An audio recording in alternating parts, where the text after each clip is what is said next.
Make we join our hearts to build a nation of our dream. Your problem is my problem and my joy is your joy. This is 93.7 Citizen FM. Abuja. A warm welcome to the Citizen FM News at 6. I am Lawrence Omoite. The United States Secretary of State Anthony Blinken is expected in Nigeria next week. In a press statement released by the U.S. mission in Abuja, Blinken's trip will commence from January 21st to 26th. It will also see him go into Angola, Cape Verde, and Cote d'Ivoire.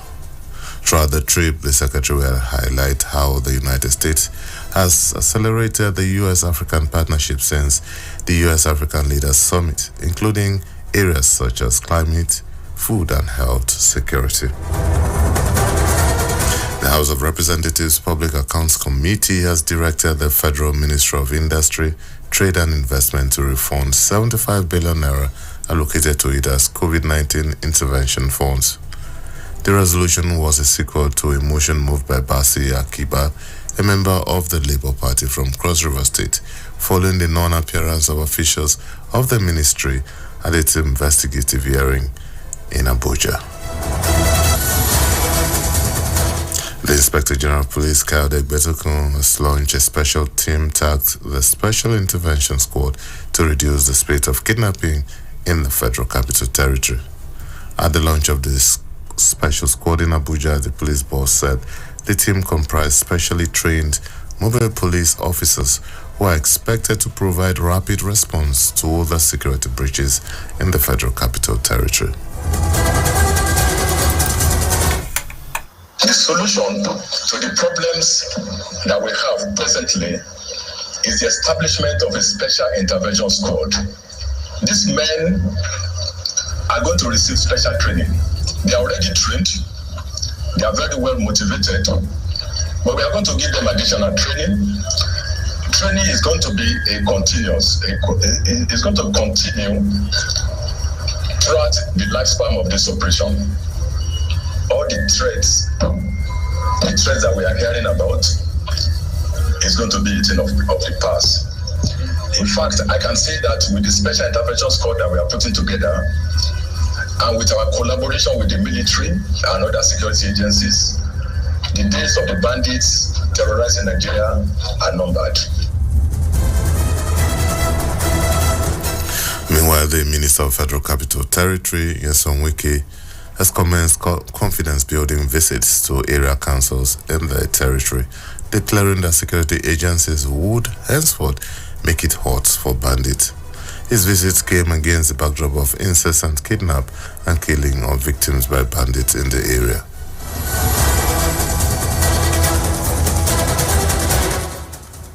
We are very, very serious. All those criminals, bandits, enough is enough. We will do everything within our powers to make sure that we will not allow this to happen again. Bandits were just away from the northeast, so they're making their way down. We'll make it hot for them. We cannot be encouraging kidnappers. We have to stop this idea of going to radio to say we are ready to raise money. When you do that, these criminals are happy.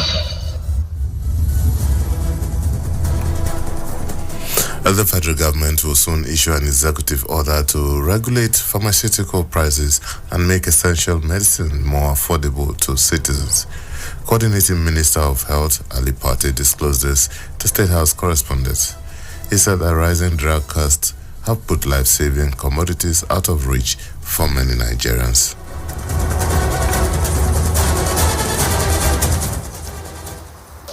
And he directed that the Attorney General of the Federation work with us to come up with an executive order, which is the mechanism through which he will act, given the concern that he has that many Nigerians are suffering from the cost of pharmaceuticals, as well as other devices.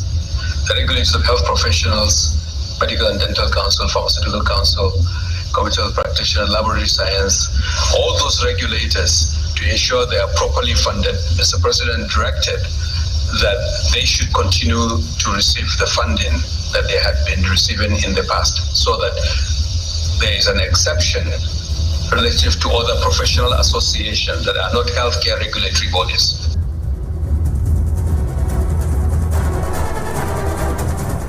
The Executive Director of the Federal Capital Territory Rural Water Supply and Sanitation Agency, Dr. Mohammed Ali Dan Hassan, has warned that adherence to open defecation policy is not negotiable. Speaking to journalists in his office yesterday, the director said those still engaging in open defecation were advised and warned to desist from such acts, otherwise the sanitation bylaws and sanction would be applied appropriately. He said the agency will implement and enforce stringent penalties for open defecation to deter individuals from engaging in such unhygienic practices. He further explained that the FCT administration has been investing in the development of proper sewage management systems and waste disposal infrastructure to ensure efficient disposal of human waste. The director therefore assured that the agency would ensure upgrades in the household sanitation ladder, especially in the rural communities, and expand public convenience for facilities to accommodate the growing population in line with the FCT infrastructural development plan. He said the government has made provisions for public toilets in strategic locations in various parts of the city, satellite towns, and rural communities. The Tertiary Education Trust Fund has expressed readiness to boost its intervention projects across higher institutions in Plateau State in line with the preeminent status of the state in the North Central Zone. The Executive Secretary of the fund, Architect Sonny Ochono, who made this known during a courtesy visit to TET Fund by the Executive Governor of Plateau State, Caleb Mutvang, said the agency has recorded improvement in the delivery of projects in the state. Further interventions to ensure that Plateau State, given its preeminent status in the zone, will continue to produce the manpower needs of our country.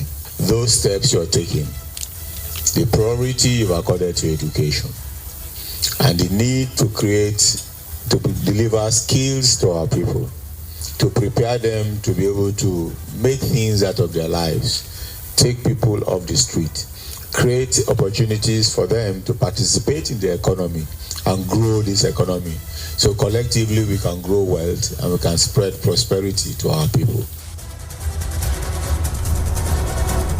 In his remarks, the Executive Governor of Plateau State commended TET Fund for its various intervention projects in higher education in the state. Governor Muftand also used the opportunity to solicit for more projects, stressing that he chose to visit TET Fund because of its importance to educational development in Nigeria.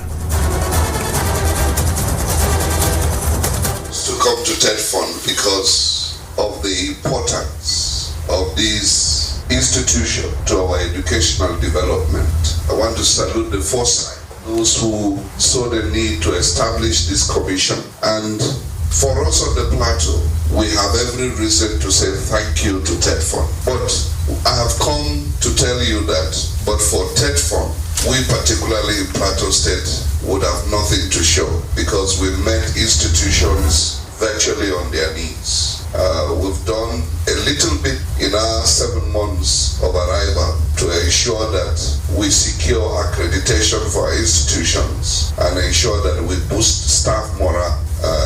And we hope that in the coming days we can do more.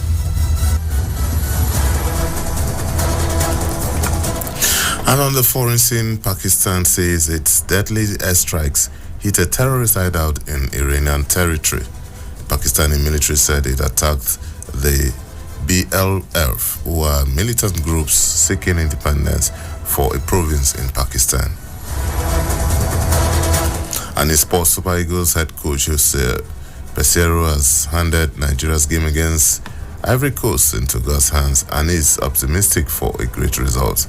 The Portuguese tactician led the Nigerian football team to qualification for the AFCON tournament in grand style, including a stellar aggregate 16-0 win over Sao Tome and Principe. And as the Citizen FM News at 6, I'm Lawrence Omoite. Good evening.